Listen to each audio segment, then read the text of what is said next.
start with your name. My name's Melanie Ground, and I worked at Fairview from 95 to 99, and I've lived in Oregon, Salem my whole life, so I've always known about Fairview and the history of it. And then, I've had friends, family that have worked there over the years, so there's lots of stories about Fairview.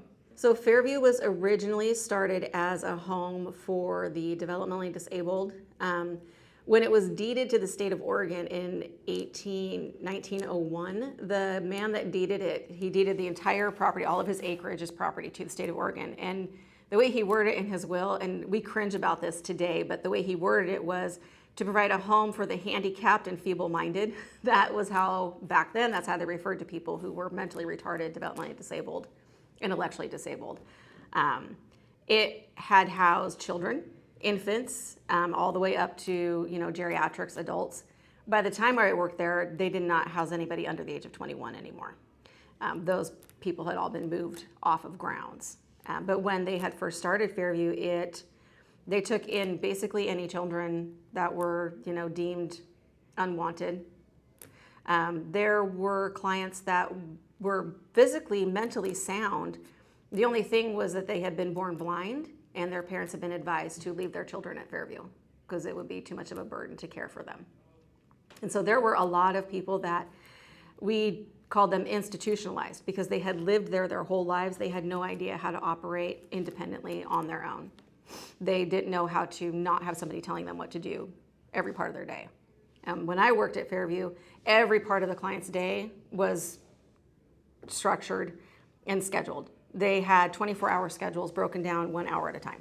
And so their time was allotted for, every ounce of their time. They were given free time, but even that was scheduled, scheduled free time. When it was very early in its stages, they didn't know a lot about caring for people with physical disabilities, with mental disabilities. In my training classes, we watched videos that they used to show. They were old, like newsreels, media reels, black and white films, that they would show the public what a great job Fairview was doing.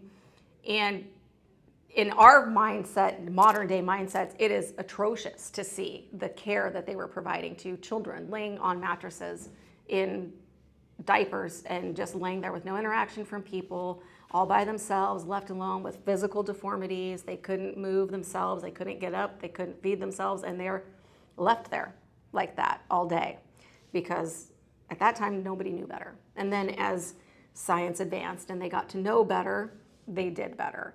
But in the early days, there were a lot of things that were done out there that left an imprint on the land and the buildings. There used to be called the doctor's houses. They were these big, beautiful houses up on stilts, way at the edge of the Fairview property. And they had doctors that lived on campus with their families. They had a working hospital at Fairview. They had a working farm. They had orchards. They had pig barns. They had dairy cows. They had silos with grain. They were all self-contained, self-sufficient. They had their own schools. And so the doctors lived on the grounds, and there was one doctor that lived there who believed that because the clients were mentally retarded, they didn't feel pain and refused to use anesthesia when he would perform surgeries on them. So like when I worked at the infirmary, the old OR, the old operating room was closed at that point, but you would still go back and check it. We had to check doors and stuff at night. And you would go in, you'd walk into the operating room, and you would feel the hair on the back of your neck just stand up because the imprint in that room was just, you could feel it. You could feel it. The records room used to be the morgue, so you take the old freight elevator down to the records room, and it was just creepy because there's big drawers where you knew there used to be bodies in there, but now there's records. So it's a very creepy place when you think about it and you think about the history of what happened there. There were the staff that had worked there forever and ever, they would tell us stories. Like there was, they would segregate the girls from the boys, especially when they were teenagers. And there was a cottage of boys, and it was a bunch of teenage boys, and they were rowdy. And the staff thought it would be a really great idea to get some of their energy out, that they put a boxing ring in the basement of the cottage, and they taught these boys how to box. And they would put them in the ring and let them box and duke it out. Well, that would work great until the clients would have a behavior, they'd have a mental break, and then they knew how to throw a punch.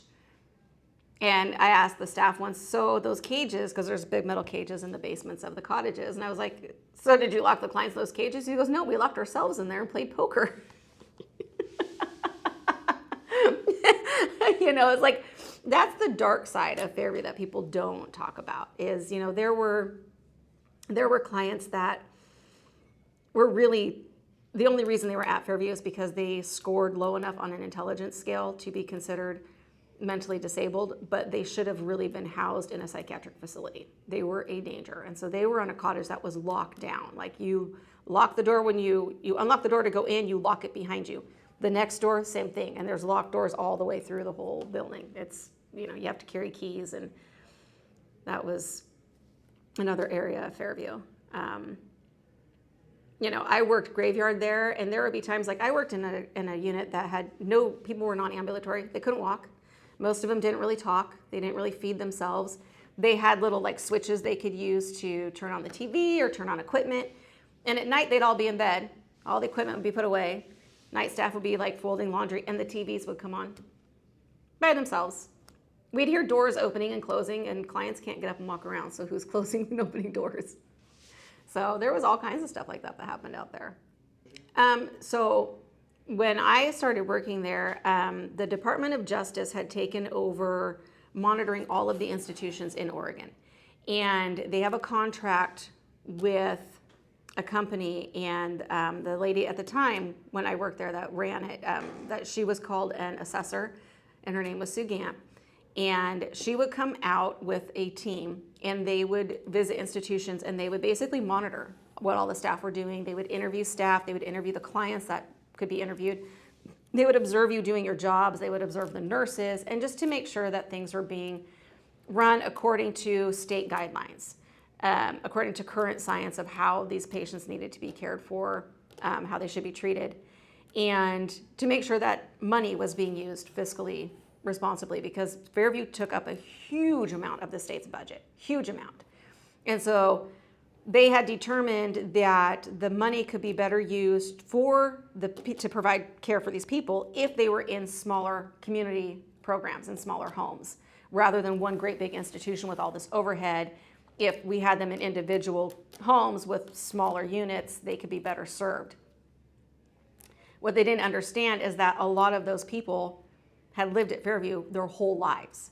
And you're now moving somebody who's 70 years old out of his home that he's lived in since he was a baby. They don't know anything else. And so for some residents, yes, it may have been a better choice, but for other residents, it was very, very detrimental to them. And it was really traumatic for the staff watching their people get moved.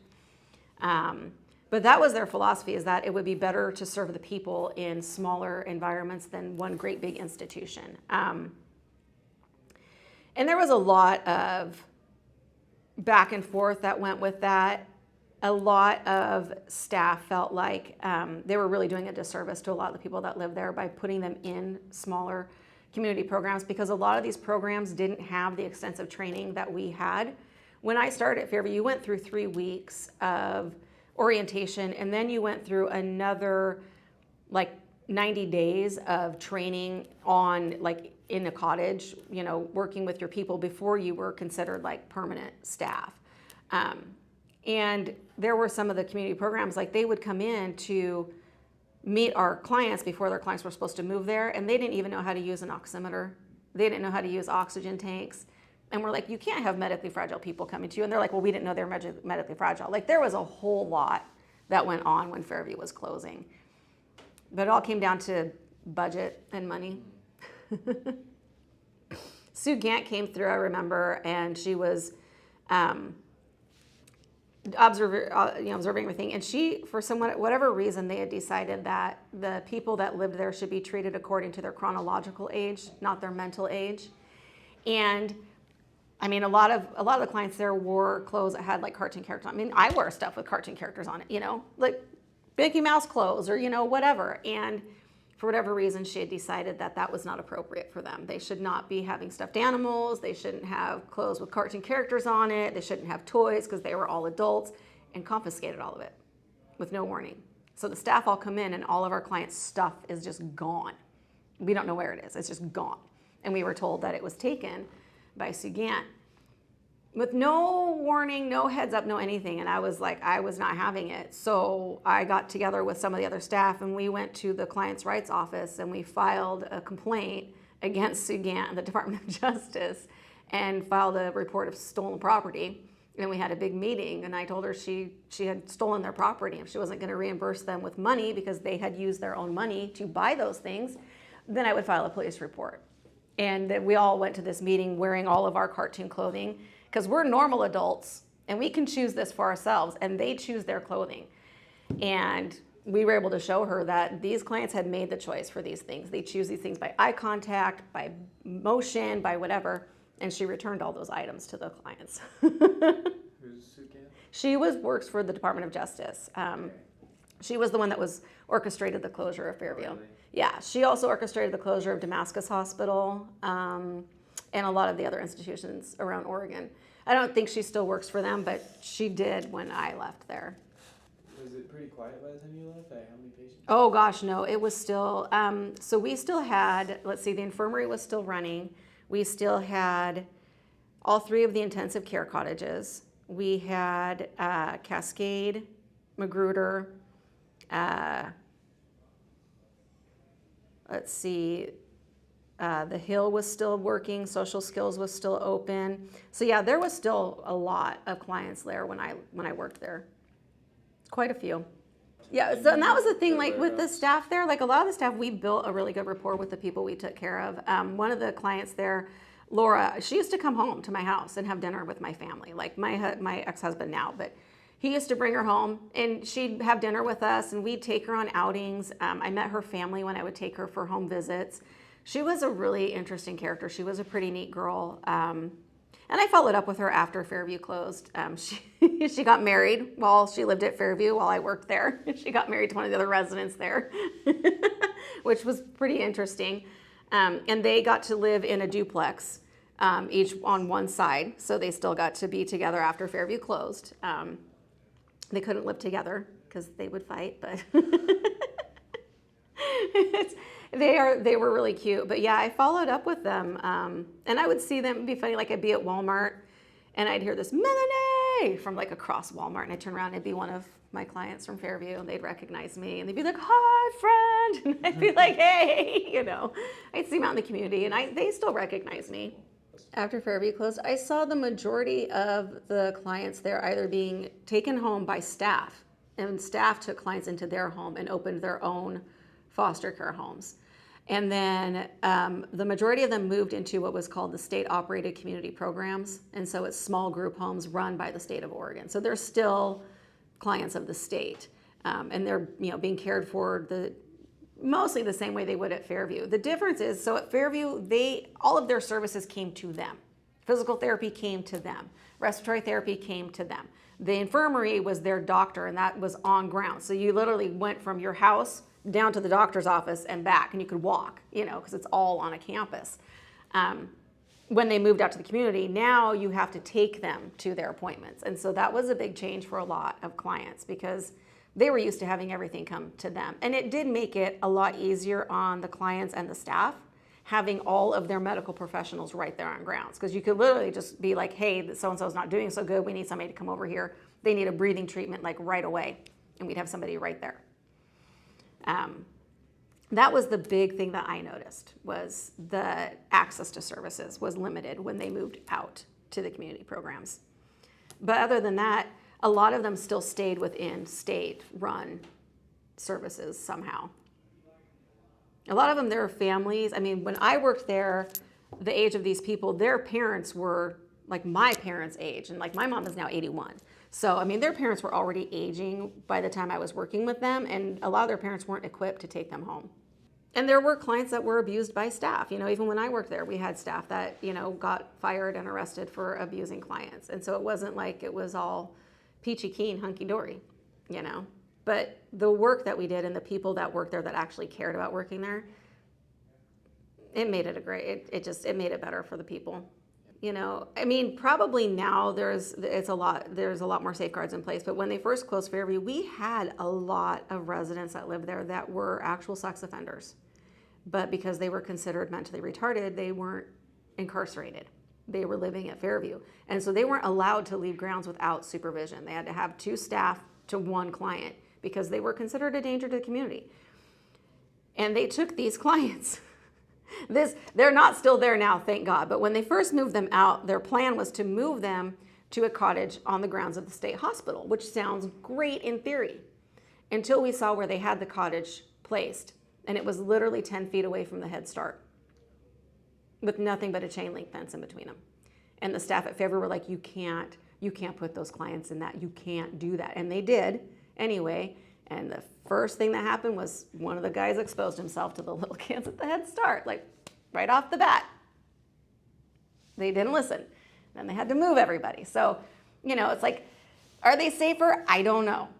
I'm sure there's more safeguards in place now than there was, but there are still people like that are in programs that they're not as heavily supervised.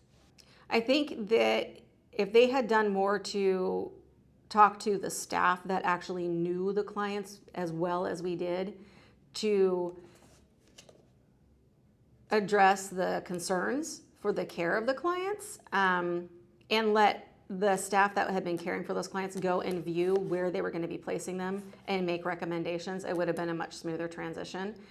And I think they should have still left a portion of Fairview open for a lot longer for the elderly and the aging clients, instead of making them move at the end of their life, letting them finish out their years in a smaller setting but on that same grounds. It would have been a lot less traumatic for them, because we had a lot of clients that died within a month of being moved.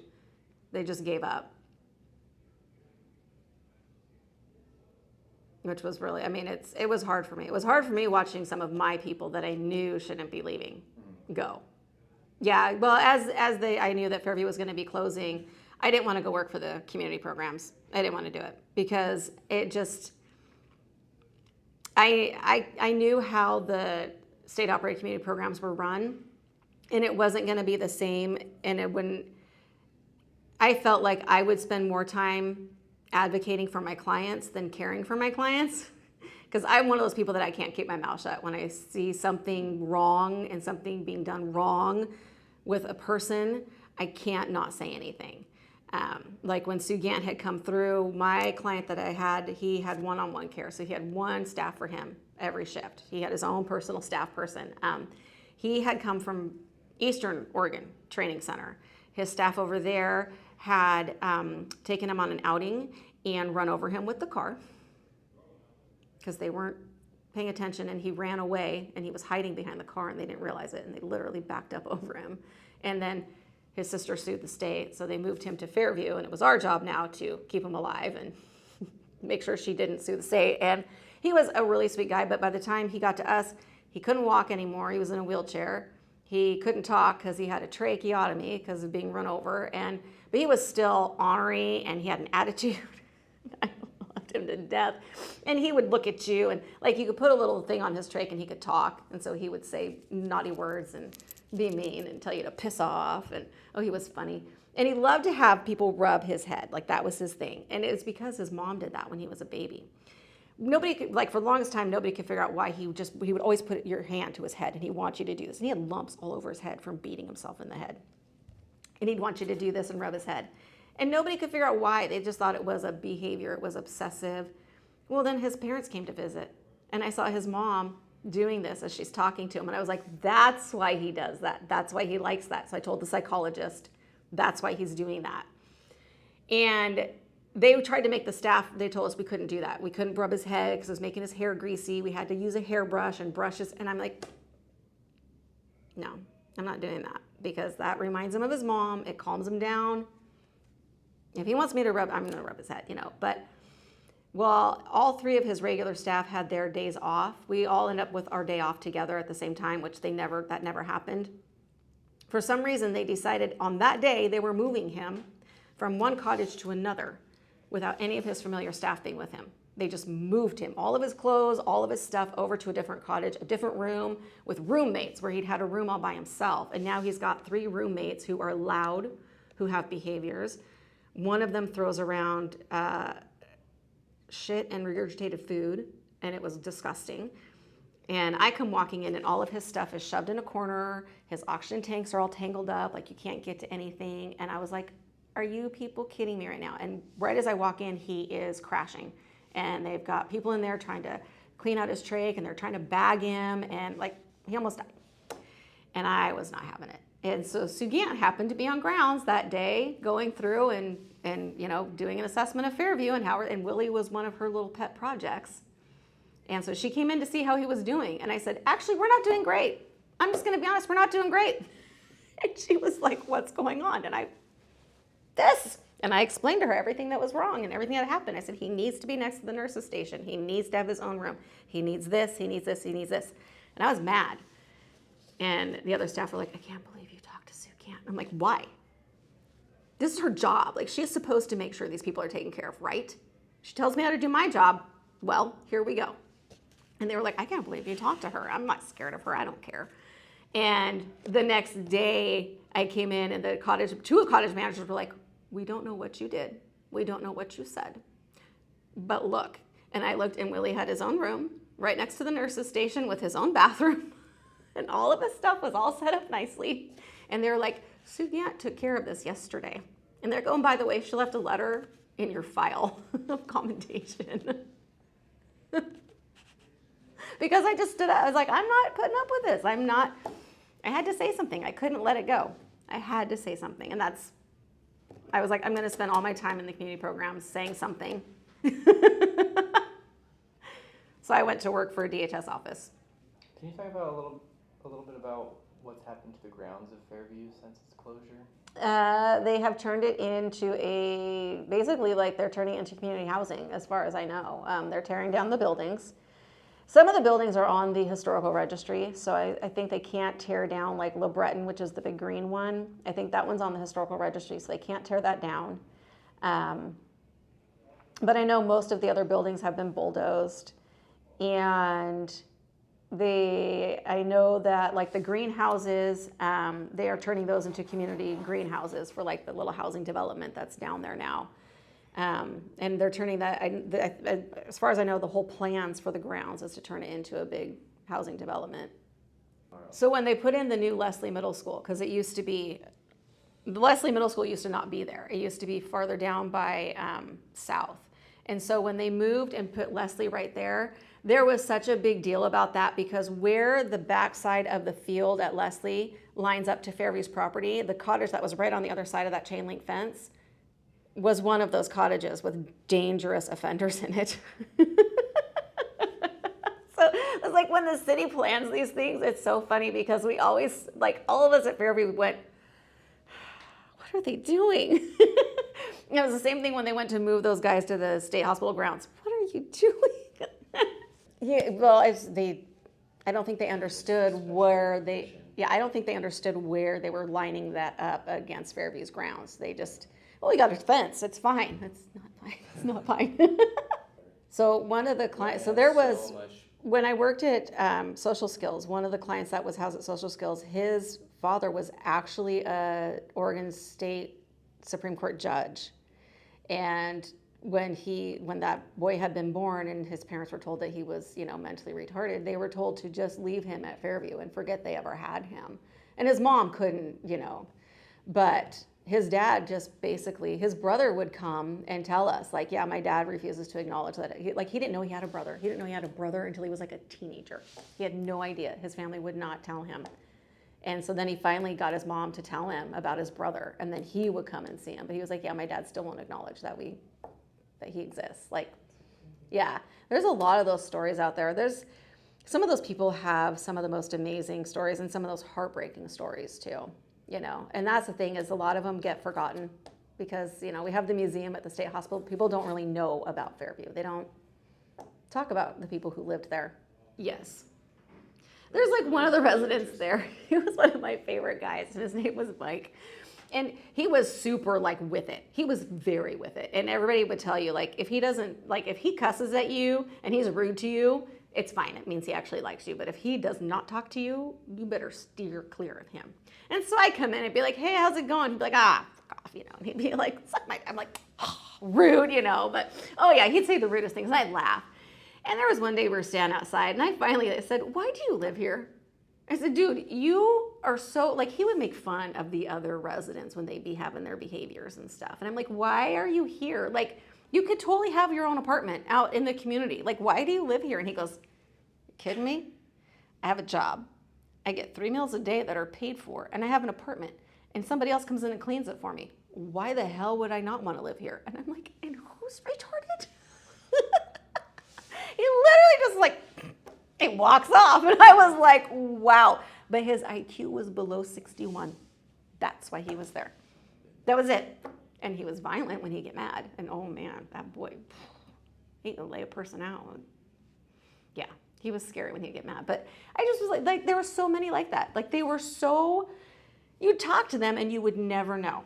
You would never know until you saw them like a little something. And they'd be like, oh, okay, there it is. But there were so many of them that I'm like, you could totally live on your own in an apartment.